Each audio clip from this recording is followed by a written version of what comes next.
Brain first versus gut first forms of Parkinson's disease. Check out my video from last night talking about trichloroethylene, this toxin, and its importance for association with Parkinson's disease and quite possibly causation. In coming videos, I'm going to talk about other toxins.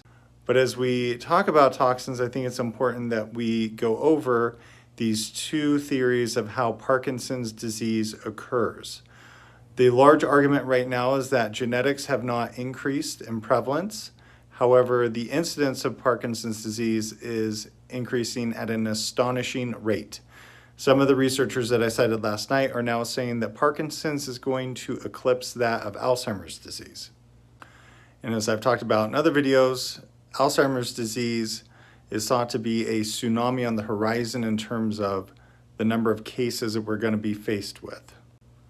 So that being said, Dr. Braak, B-R-A-A-K if you want to look him up, proposed this theory around 2003 that Parkinson's disease started in the gut, and the misfolding of the key protein seen in Parkinson's disease, alpha-synuclein, he found that this process started in the gut, moved up through a nerve plexus, you would know it as the vagus nerve, but also sympathetic nerve plexuses, it would spread through there, up to the brain stem, and then ultimately up to the brain. And by the time we lost 80% of the dopamine-producing neurons in the top part of our brainstem, the substantia nigra, pars compacta, then we would develop Parkinson's disease. However, there's now the brain-first model where it's thought that Parkinson's disease can also come in through the olfactory bulb, so through the nose. And this brings to question the toxins because we're seeing a large increase in prevalence of Parkinson's and incidence in areas where there is a lot of air pollution.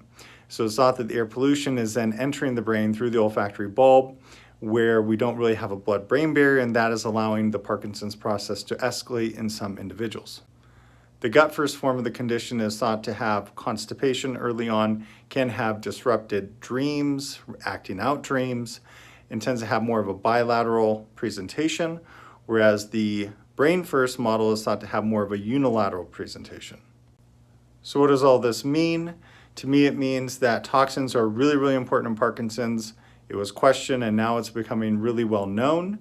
And there are different models for working with Parkinson's. If you're looking for more of a holistic approach, that's what I try to bring you, and also the current data. So I'm Dr. Randall Gates, board-certified chiropractic neurologist, chiropractic physician from Gates Brain Health and Advanced Imaging Reno. You can see my clinic at gatesbrainhealth.com.